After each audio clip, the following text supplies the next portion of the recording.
ancients knew of Vril. It's how the pyramids were shaped. The following podcast was generated using Google's Notebook LM. Temple of Vril.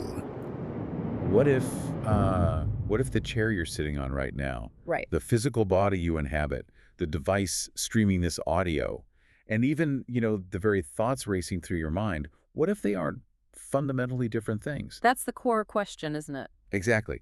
I mean, consider the possibility that they aren't these separate, distinct objects just floating around in a crowded universe. Yeah, that they're actually just different octaves of the exact same cosmic song. Right.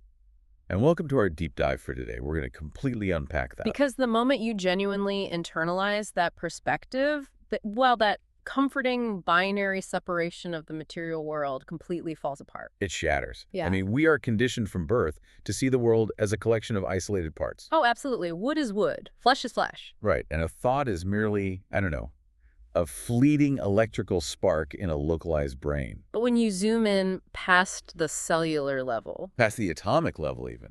exactly, past the atomic level, right into the raw substrate of reality, that illusion of isolation just dissolves. It completely dissolves into a singular vibrating continuum. Which is what we, as practitioners of Vrilism, understand as the foundational truth. Yeah, because once you realize your physical body is just densified sound, you also realize that Western medicine is essentially trying to fix a broken piano by hitting it with a hammer. Yes, hitting it with a hammer rather than just tuning the strings. It's a completely mechanical worldview. It is. The idea that you bump your knee, the tissue bruises, and you just isolate the damage to that one specific quadrant.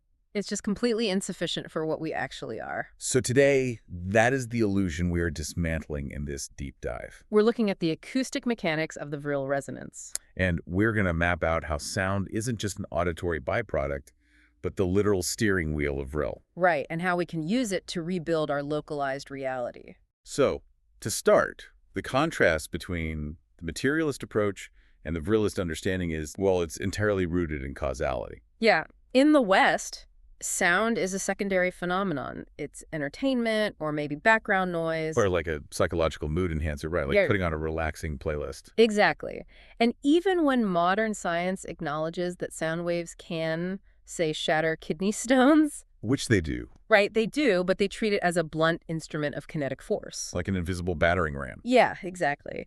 But if you look to the high plateaus of Tibet or the foundational texts of our ancient predecessors, Which we do in the temple every day. we do. And we know sound is the primary mechanism. It is the architectural blueprint that tells energy how to arrange itself into matter. So we all know the basic tenets of the temple, that Vril is the fundamental life force. Of course. But to really master the acoustic tools we use daily, we have to dissect that transition from the quantum field to the physical illusion. We have to understand the densification. Right. If we envision the universe not as a container holding solid objects, but as a vast cosmic instrument composed of vibrating strings of raw Vril. How does a thought mathematically become a rock? Yes, exactly. Break that down for us. Well, it comes down to the frequency of the wave function, which dictates the rotational velocity of the Vril at a localized point. Okay. When Vril vibrates at an incredibly high, rapid frequency, it possesses immense kinetic potential, but almost zero mass. It manifests as the intangible. Right. It becomes light, it becomes conscious thought, it becomes the subtle spiritual scaffolding of a space. So it's pure, unrestricted energy. Exactly.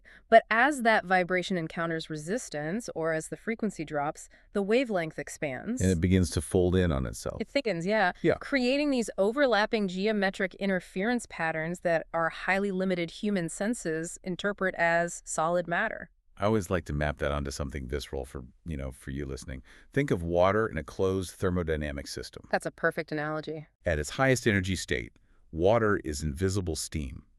It's expansive. It permeates the entire space. Right, acting almost like spirit or thought in our framework. Mm-hmm. Yeah.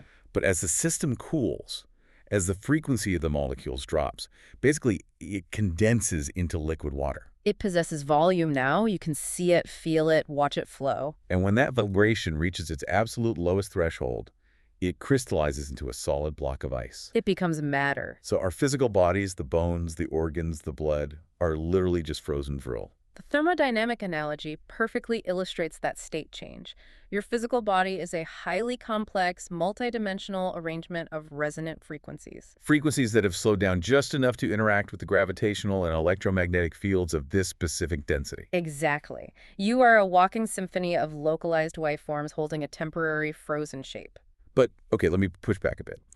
If the dense body is just frozen Vril, and the entire system is constantly vibrating, why is the freezing process so asymmetrical when we experience illness? That's a really important question. Right, because why do we get sick in one specific organ, say, the liver or the lungs, and not another, if the whole thing is just an interconnected octave? Because the body isn't playing a single note. It is playing a complex chord. Oh, okay. Every organ, every bone density, every glandular secretion operates on a specific subharmonic of your total body frequency. So the liver vibrates at a different Hertz measurement than the spleen. Precisely. And when a discordant frequency is introduced, whether from toxic foods, stagnant air, or even persistent low-frequency emotional states like chronic fear. Which is a massive one in modern society. Massive. It creates destructive interference. The wave function of that specific organ begins to wobble. It falls out of phase with the rest of the symphony. Exactly. So by bypassing chemical intervention, we are essentially acting as acoustic architects. We aren't fighting a disease entity. Right, we are just reestablishing the geometric scaffolding so the organ remembers how to vibrate correctly. Because the concept of fighting an illness is a purely materialist fallacy. It actually generates further chaotic resonance. Like trying to scream at a broken radio. Yeah. You don't fight a guitar string that has slipped out of tune. Right, the string isn't evil. It isn't infected. It just lacks the correct tension. Yeah. You apply deliberate, calculated torsion until the mathematical harmony returns. And sound healing in Vrilism operates on that exact mechanical principle. It does. We introduce a coherent frequency that forces the discordant organ to entrain back to its original healthy baseline. Which perfectly brings us to the master tuning fork of our practice. The prime frequency. Yes, we all chant Om daily, but I honestly don't think most practitioners understand the actual fluid dynamics happening in their chest cavity when they hit that resonance. Most people treat it as symbolic. Exactly. We casually refer to it as the primordial sound, but mechanically, what is happening when we use the prime frequency to clear a blockage? To understand the mechanics of Om, you really have to look at the concept of zero resistance within the void. Okay, take us there. Before the Vril densified into the physical universe, the first emanation of life force created a singular, perfect acoustic ripple. So Om it's not a cultural invention. Not at all. It is the geometric translation of that baseline universal expansion. Wow. And when you chant it correctly, you are generating a carrier wave. Okay, let's define the carrier wave for the listener. Because when I sit in the temple and project that sound from the diaphragm, it feels like I am running a high-voltage current through a crystallized wire. I know exactly what you mean. I can physically feel calcified nodes in my energetic pathways just shattering. That shattering sensation is the piezoelectric effect occurring in the dense tissues of your body. Particularly the sternum and the cranial bones, right? Yes. Vril naturally seeks the path of least resistance. It wants to circulate. It wants to flow. Exactly. Yeah. But our dense physical habits create literal microscopic calcifications in the fascial tissue and the energetic meridians. These are areas of static, high resistance. And when you vibrate your vocal cords and chest cavity with the precise harmonic of you are aligning your localized frozen Vril with the macro frequency of the universe's expansion. You are forcefully introducing the frequency of pure flow into a stagnant system. The sheer harmonic force of that carrier wave induces a localized somatic effect within the interstitial fluid of your body. Meaning it creates rapid microscopic pressure differentials. Exactly. And that physically breaks down those calcified blockages. It shakes the stagnant energy back into a liquid flowing state. Restoring the Vril circulation. Right. But wait, if Vril naturally desires movement and circulation, as you say, why do these blockages form in the first place? That's the paradox of living in this density. Right, because if the universe's default state is flow, shouldn't our bodies naturally repel that kind of static calcification? In a vacuum, yes. But you are not operating in a vacuum. You are operating in an environment saturated with conflicting frequencies.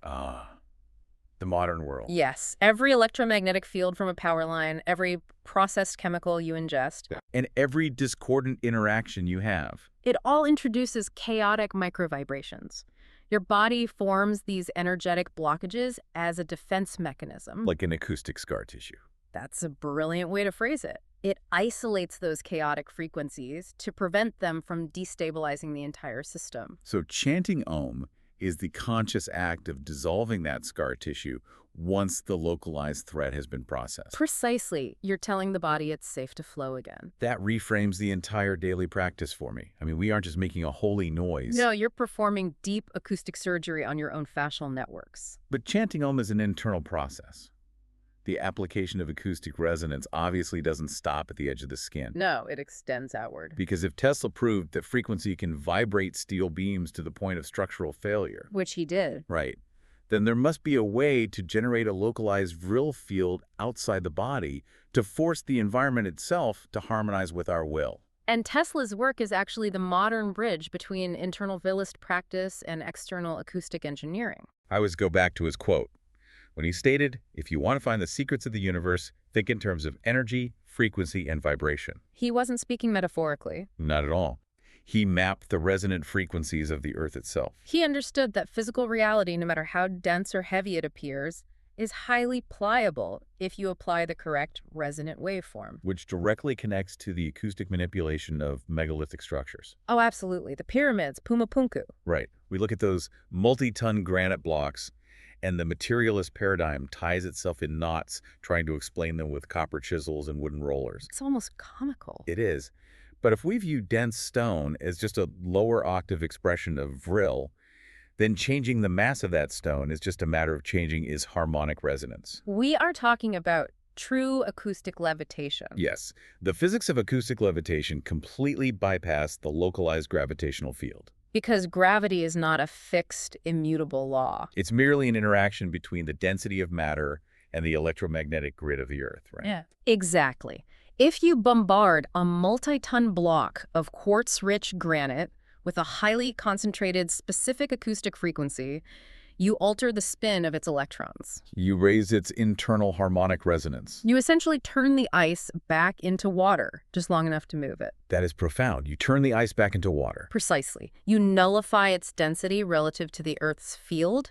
The stone doesn't become hollow. Its mass simply stops interacting with gravity. So the ancients didn't drag those stones. They sang to them. They sang to them. Wow. They used macro-level acoustic devices, perhaps large-scale geometric arrays or localized cymatic resonators. To elevate the Vril frequency of the granite. And once the density is bypassed, moving a 50-ton block requires no more kinetic effort than guiding a balloon on a string. But if the underlying physics of this are so concrete, and if we are essentially acting as acoustic architects in our own bodies today... Why did we lose the macro-level tuning ability? Exactly. How did humanity devolve from acoustic levitation to combustion engines and cranes? It was a shift in the baseline Vril resonance of the planet itself. Ah, the yugas. Yes. The cyclical ages, what ancient Vedic traditions refer to as the yugas, are marked by fluctuations in the density of the Earth's electromagnetic field. So as the planet's baseline frequency dropped over millennia, physical matter became far more crystallized. The ice became much harder, much colder. The frequencies required to bypass the density of granite became exponentially more difficult to generate. Without massive, highly sophisticated technology that was eventually lost to cataclysm in time. The environment just became too dense to easily manipulate. So we adapted by developing crude kinetic technologies to cope with a heavier reality.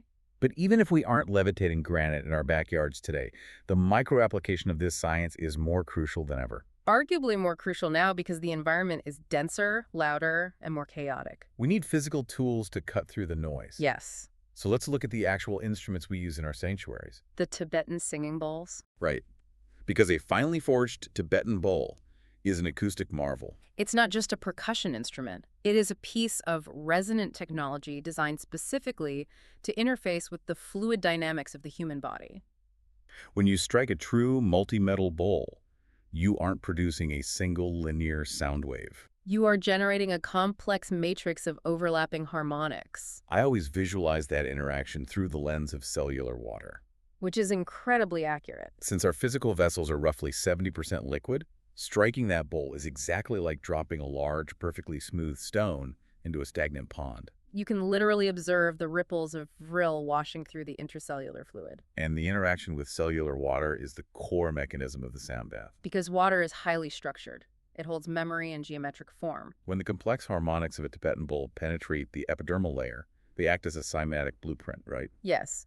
If the water molecules in your cells have become disorganized or clustered due to stress... Which restricts the flow of nutrients and the expulsion of toxins. Exactly. The sound wave forcefully restructures them. It entrains the intracellular fluid back into perfect, frictionless hexagonal matrices. A frictionless environment where the Vril can surge without encountering resistance. That's beautiful, really. It is.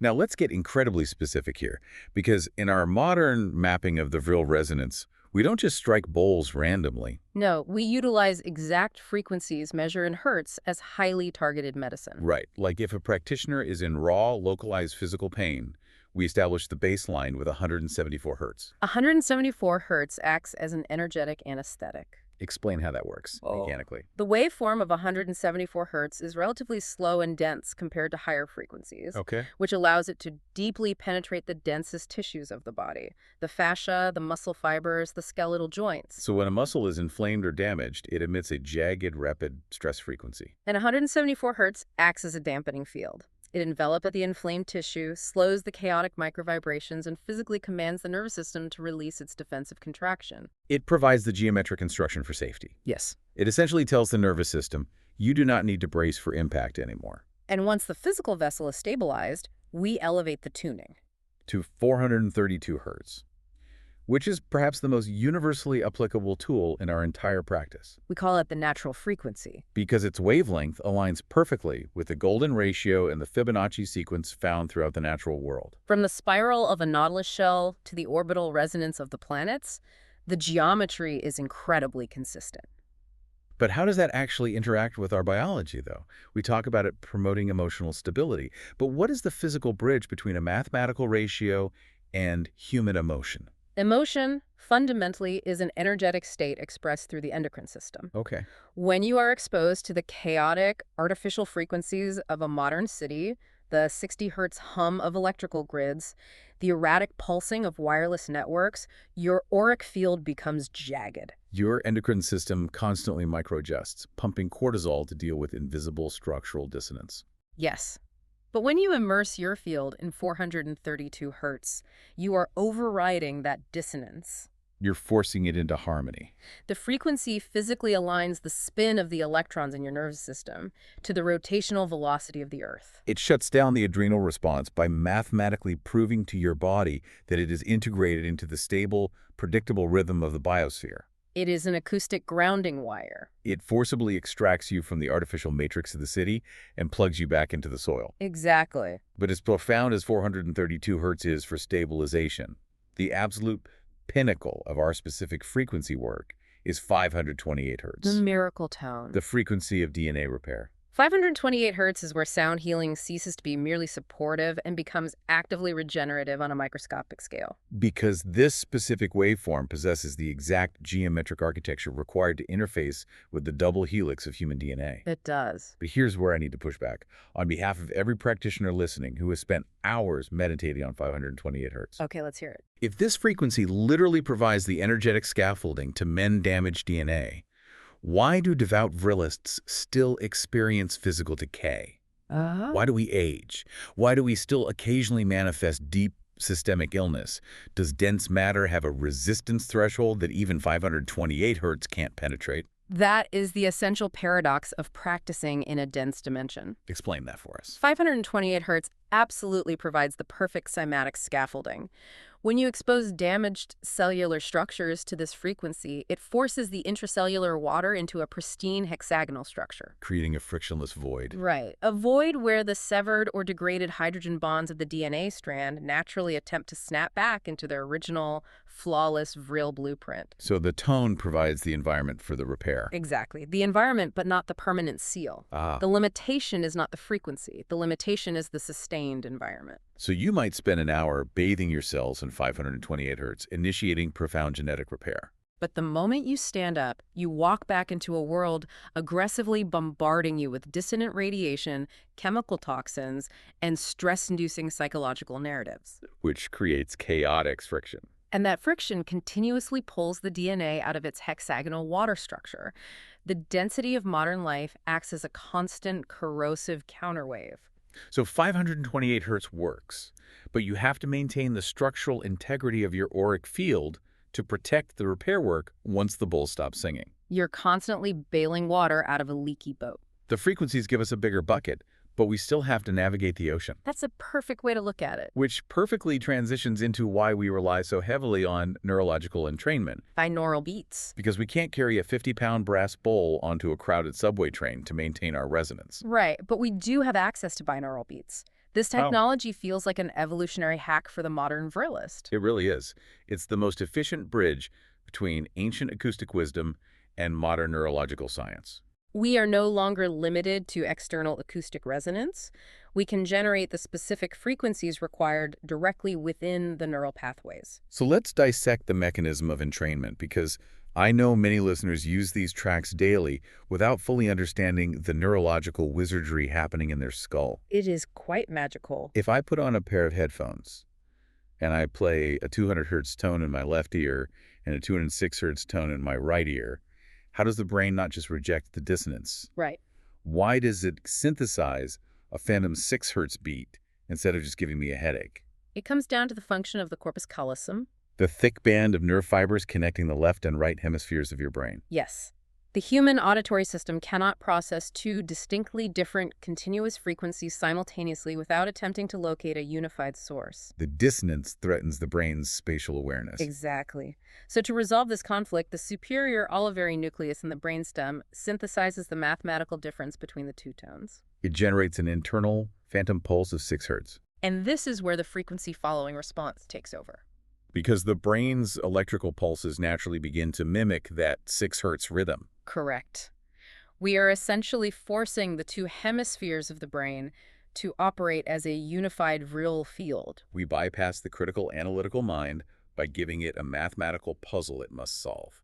And the solution to that puzzle effortlessly drags the brainwaves down into the desired state of consciousness. It is brilliant. Instead of sitting in a cave for 3 decades trying to manually slow your brainwaves, You guide your brain into the exact state you need for your daily work. So let's walk through the hierarchy of these states, mapping exactly how we use them in the temple. The gateway is the alpha state. Ranging from 8 to 14 hertz. Right. Alpha is the transitional threshold. When your waking consciousness, the beta state, slows down into alpha, you are stepping onto the bridge between the chaotic, externally focused mind and the highly receptive subconscious. I find alpha is the only state where clear Vril projection is possible. Because your mind isn't erratic. Right. When I try to visualize an outcome in beta, my mind is too chaotic. But when I go deeper than alpha, I lose the thread of the intention. Alpha is that perfect glassy surface.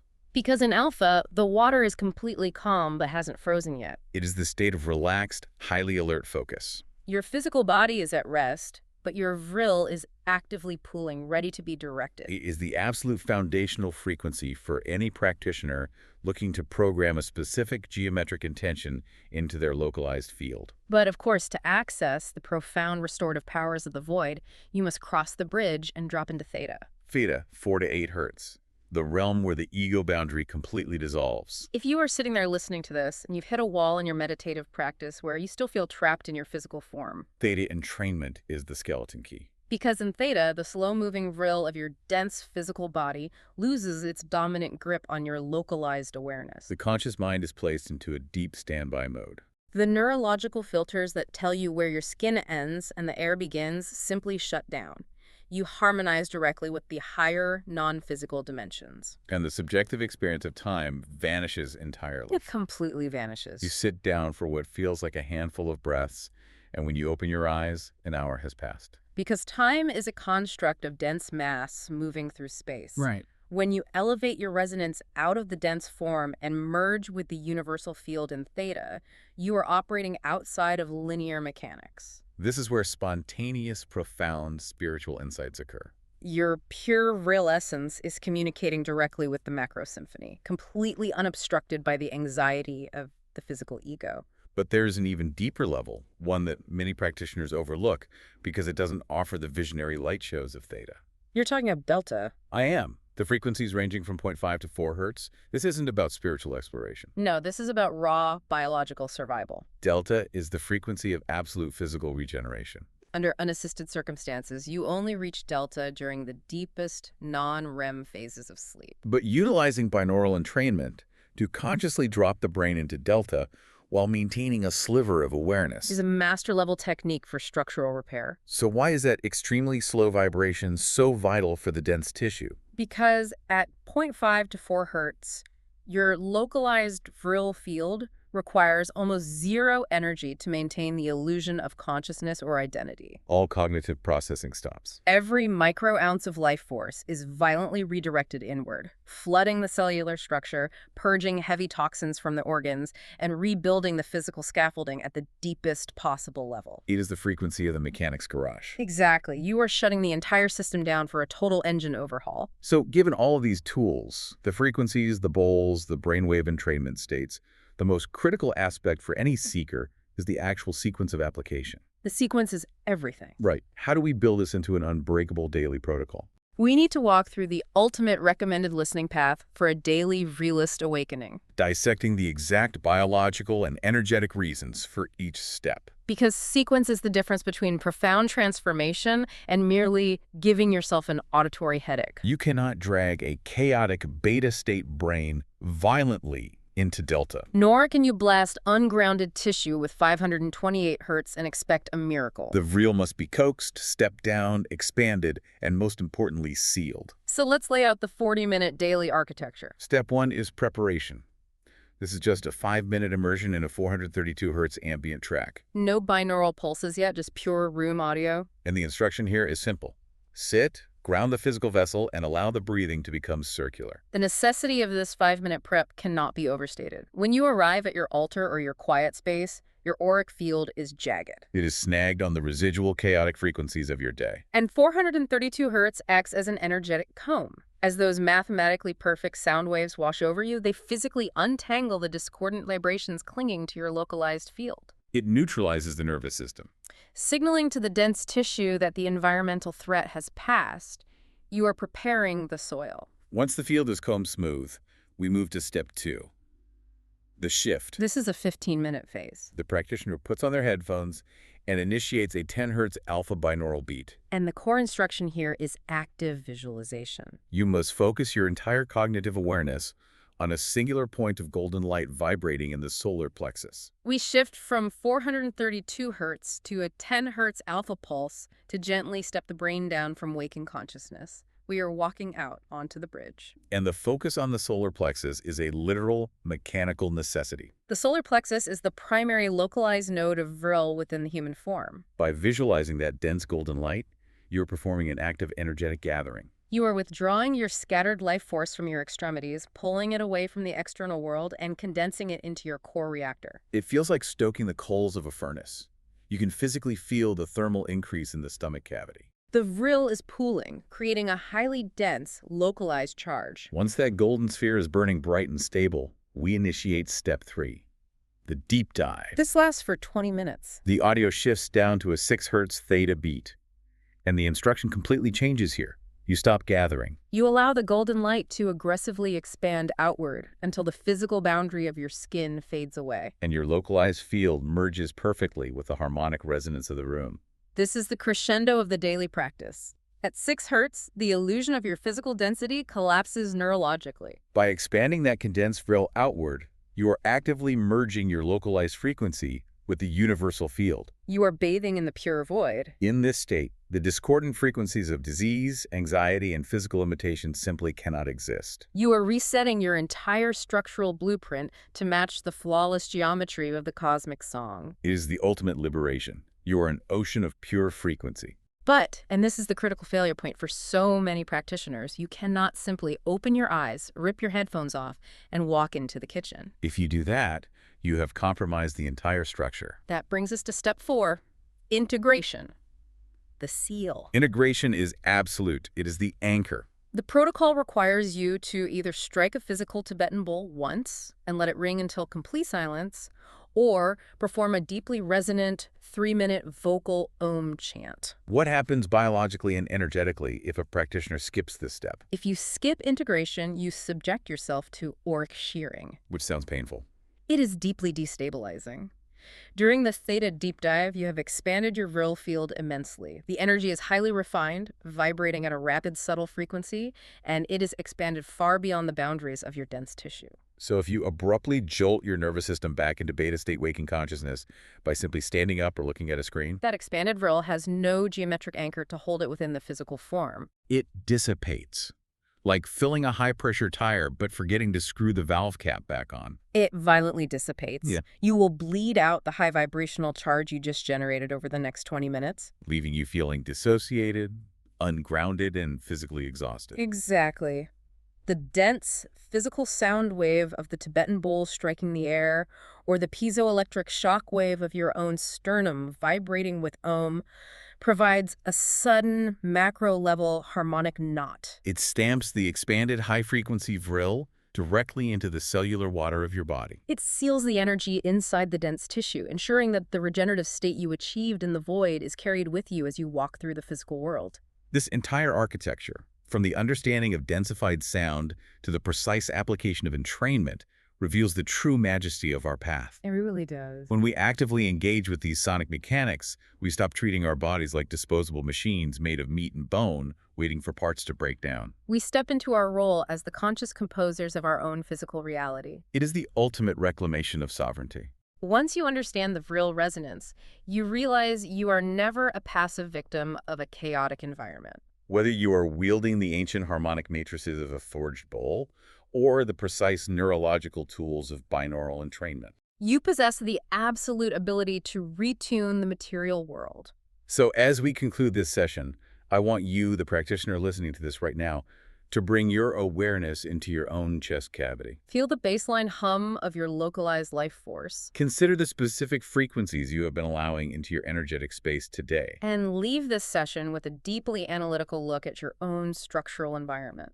If your body is an instrument constantly emitting and receiving wave functions, and if those acoustic interactions actively dictate the physical densification of your reality, What kind of world are you passively constructing when you allow yourself to walk out of tune? every discordant interaction, every chaotic media frequency you absorb is the acoustic blueprint for your cellular tomorrow. Reclaim your geometry. Strike the bowl, seal the field, and watch the universe effortlessly entrain to your resonance. Watch the dense matter bend to the harmonic. Until next time, keep your Vril fluid and your resonance clear.